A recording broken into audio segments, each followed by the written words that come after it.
I worked with a guy named Dan Matto, and Dan lives out in the coast now. I think he lives in Victoria. He's like a world expert in African metalwork.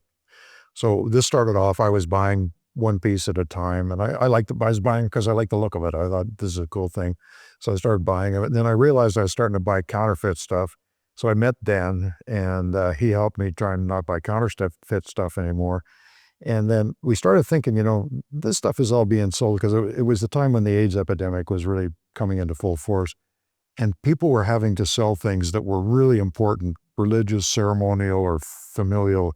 They were heirloom type things. And they were having to sell them to live. And they're selling them one thing at a time to different buyers all the time. So we started talking about it. If that goes on for very long, you're going to lose the ability to tell a cohesive story. So what we decided was, well, we got to get in the way of that. We got to make sure that the story is preserved, and that's going to take a certain depth and breadth of collection to be able to do that. So we spent about 10 years trying to build such a collection. It doesn't really belong here. It should be back in Africa someplace. And as soon as we think we can send it to a place where it won't get stolen, we'll do that. So we're the temporary custodian yet again.